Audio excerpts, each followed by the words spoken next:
வணக்கம் எல்லாருக்கும். இன்னைக்கு வந்து நம்ம மட்டன் பிரியாணி டிஃப்ரெண்ட்டான ஒரு ஸ்டைல்ல பார்க்கலாம் வாங்க. ஃபர்ஸ்ட்டு வந்துட்டு நம்ம வெங்காயத்த பொரிச்சு எடுத்துக்கிறோம். இதோட டேஸ்ட் வந்து கொஞ்சம் டிஃப்ரெண்ட்டாவே இருக்கும். நீங்களும் இந்த மாரி ட்ரை பண்ணி பாருங்க. ஒரு வாணலியில எண்ணெய் விட்டு வெங்காயத்த வந்து ஒரு 400 கிராம் வெங்காயம் அத வந்து பொரிச்சு எடுத்துக்கோங்க. இப்போ வந்துட்டு குக்கர்ல கொஞ்சம் எண்ணெய் விட்டுக்கோங்க.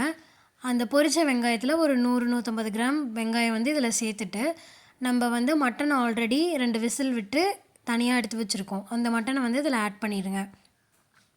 இப்போ அடுத்து வந்துட்டு இஞ்சி பூண்டு பேஸ்ட் வந்து இதில சேர்த்துக்கலாம். சேர்த்துட்டு நல்லா கிளறி விட்டுருங்க. இது கூடவே கொஞ்சம் மஞ்சத்தூளும், உப்பும் நம்ம சேர்த்துக்கலாம். இப்போ இதில வந்துட்டு தண்ணி கொஞ்சம் சேர்த்து நம்ம வந்து திரும்ப ஒரு 4 விசில் விட்டுறலாம்.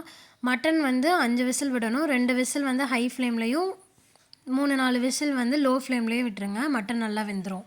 இப்போ அரிசிய வந்து நம்ம இந்த மாரி தனியா வேக வச்சு எடுத்துக்கலாம்.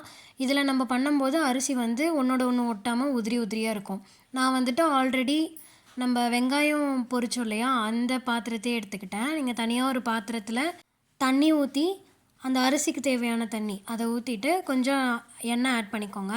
அது கூடவே இந்த ஸ்பைசஸ் எல்லாமே ஆட் பண்ணிக்கோங்க.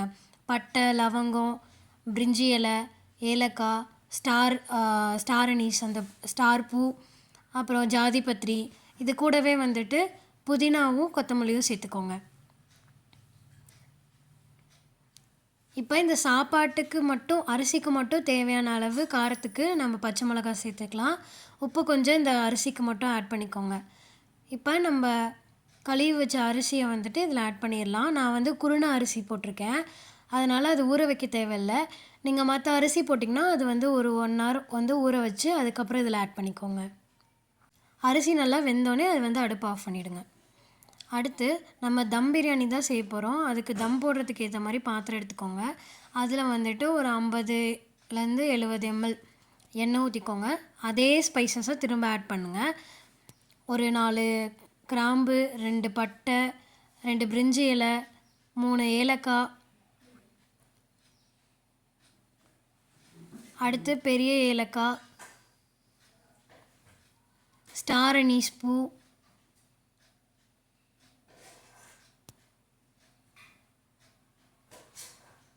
இது கூடவே வந்துட்டு நம்ம வந்து சோம்பு ஆட் பண்ணிக்கலாம். இப்போ சோம்பு பொரிஞ்சோடனே தக்காளி சேர்த்துக்கோங்க. அடுத்து நம்ம மிச்சம் இருந்தது இல்லையா, அந்த வெங்காயத்தை ஃபுல்லாகவே இதில் ஆட் பண்ணிவிடுங்க. இப்போ இது கூடவே புதினா, கொத்தமல்லியும் சேர்த்துக்கோங்க. இப்போ இது கூடவே வந்துட்டு இந்த ஸ்டேஜில் தயிர் கொஞ்சம் சேர்த்துக்கோங்க. அடுத்து காரத்துக்கு ஏற்ற மாதிரி பச்சை மிளகாய் சேர்த்துக்கோங்க. நான் 5 பச்சை மிளகாய் இதில் சேர்த்துருக்கேன். எல்லாத்தையும் நல்லா பரட்டி விட்டுருங்க. தக்காளிலாம் நல்லா வதங்கட்டும். இப்போ அதுக்கப்புறம் பவுடர்லாம் நம்ம ஆட் பண்ணிக்கலாம். தனியா பவுடர்,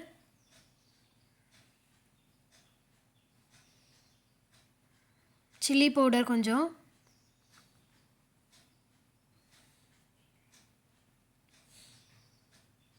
பிரியாணி மசாலா.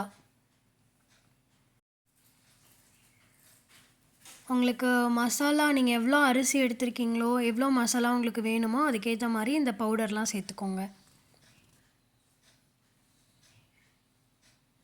பிரியாணி மசாலா ரொம்ப ஆட் பண்ணிடாதீங்க. அது ஒரு மாதிரி புளிக்கிற மாதிரி ஒரு டேஸ்ட்டுக்கு தரும். ஸோ நம்ம பவுடர் வந்து மசாலா சேர்க்கும்போது பார்த்து சேர்த்துக்கோங்க.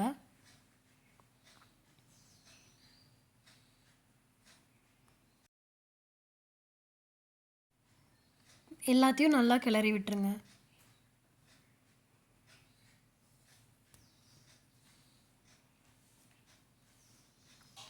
ஒரு 2 நிமிஷம் விட்டுறலாம். மசாலாவோட பச்சை வாசனை போனோடனே நம்ம வேக வச்ச கறியை வந்து இதில் சேர்த்துக்கலாம். இப்போ அந்த கறி வேக வச்ச தண்ணி இருக்கு இல்லையா, அதையும் நம்ம வேஸ்ட் பண்ணாமல் இதிலே சேர்த்துருங்க. அரிசியை வந்து இப்போ இதில் சேர்த்துடலாம். ஒரு 2 மினிட்ஸ்க்கு அப்புறம் அரிசி சேர்த்துட்டு தம் போட்டுருங்க. தம் போட்டு ஒரு 5 மினிட்ஸ் சிம்மில் வச்சுருங்க. அடுத்து ஆஃப் பண்ணிவிட்டு ஒரு 20-25 மினிட்ஸ் வந்து ஃப்ளேம் ஆஃப் பண்ணியே வச்சுடுங்க. பிரியாணி ரெடி.